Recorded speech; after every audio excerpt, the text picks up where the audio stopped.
Well, we did it. We made it through the first big snow of 2026. But now our roofs are covered in snow and our gutters are filled with ice. So what do we do now? Let's head over and talk with Jason at Dynamic Roofing Solutions to see how we can prepare ourselves better for the next big storm.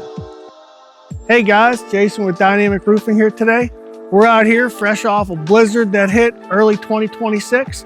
We want to show you guys a couple things about this home that we just recently inspected. There's a lot of questions and myths out there. You know, does ice damming occur? Is it natural? I think there's a lot of myths that stand that ice damming is accepted out here. The true matter is if your roof is ventilated and insulated very, very well, you usually won't have those type of problems. So it is very important that everything is brought up to code whenever you put on a new roof, and to make sure that your contractor, especially Dynamic Roofing Solutions, we get inside of all attics that we do, and we do a very thorough inspection to ensure that you guys are buttoned up and watertight.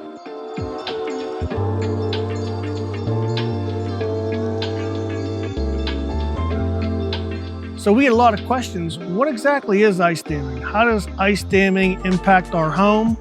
Why does it impact our home? And long-term ramifications if drainage, downspout, gutters, venting, and insulation are overlooked whenever you do your roof. A lot of it can occur from, again, just moisture and condensation forming in that attic area because there is a very tapered low point in that roof deck to sometimes that colder air, being that it weighs more sometimes than hot air in your attic.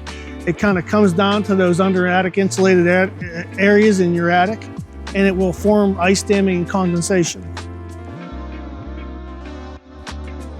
So let's talk about what ice damming can do to your gutter and drainage system. First of all, if that freeze-thaw action occurs, it will physically formulate and expand outward, as does most ice. Ice cubes, even in your refrigerator, that's a great reference. Sometimes that ice will push those aluminum gutters outward from the fascia. You'll see downspouts that come down that are your draining points from your lower gutters or upper gutters. They'll come down, and then behind, they're just mechanically fused or fused where that welded point is. Sometimes we've seen those blow out. There's a lot of ramifications to, again, letting ice dams form in the roof. If there's anything that you want to do, it's that you want to keep your roof clean of ice and snow if you can at all times. A lot of ice is preventable. A lot of snow can be removed from your roof. So that is always a first step that you guys would want to take in order to just preventative maintenance to stay on the safe side of things. One of the most critical components of your roof system is your intake ventilation.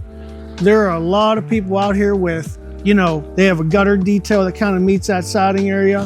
What I want to talk about next is there's an extended overhang, or what they call an eave detail, also referred to as a bird box. And what that does is, again, you can move air in through that bird box and out through that ridge vent, or you can cut in an eave vent when you're installing your new roof. There's a lot of benefits to these, and you got to remember that your ridge vent is only going to work according to how much bottom half roof area ventilation is going to happen. So what is that eave detail? Well, let me tell you a little bit about what that is. I'm going to point to it. It's right here. It's the part of the house that comes out beyond the vertical face structure. And as you can see, these corrugated perforated panels are allowing and forcing air in through that roof area. So why even put these soffit vents in? What do they do? How are they functioning within the roof system? Well, the reality is a lot of roofing contractors overlook this critical detail. Sometimes we'll just cut in what they call an eave vent, which if you guys have watched any of our previous video, there's been a lot of the eave vent cut in detail and installations. However, sometimes they can get covered up over with snow and not be as effective in the wintertime. These eave details are generally integral to the roof rafters. Sometimes you can build them and construct them before the new roof installation. They are critically beneficial to a healthier roof system. So now let's talk about the ridge vent. We've talked about intake ventilation. We've talked about eave detail with the vented soffits. So what's next? So you're forcing that air into the attic.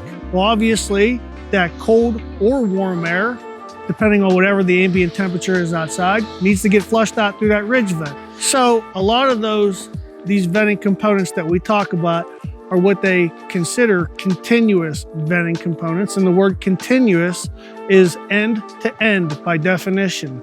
So there's a lot of confusion out here. Do certain types of mixtures of vents, do they work with other types of vents? And the truth and the reality too is if you start to mix the different types of ventilation, sometimes it can create ice damming.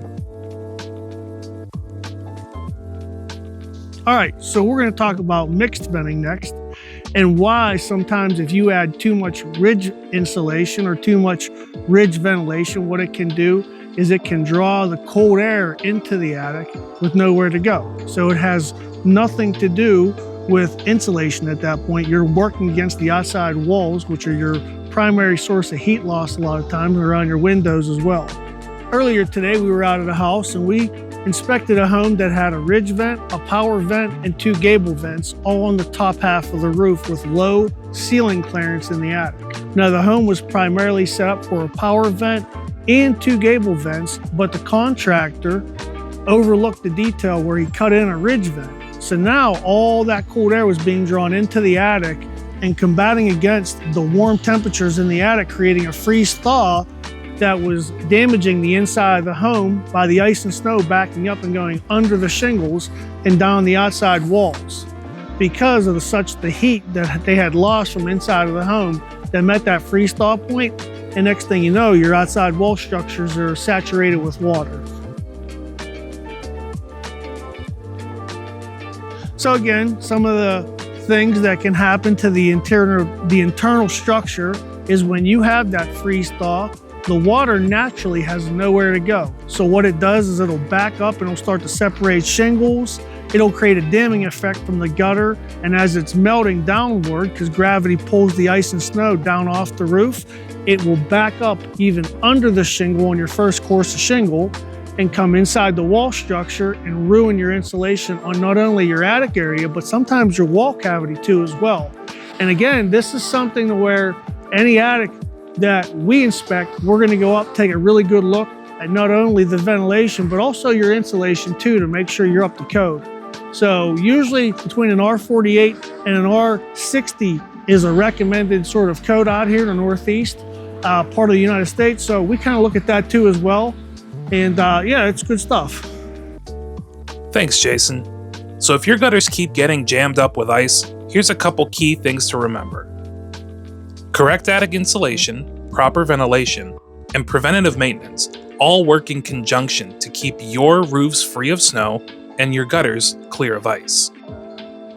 If you ever want to know more, call us today, 412-407-7927, or visit us online at dynamicroofingpgh.com.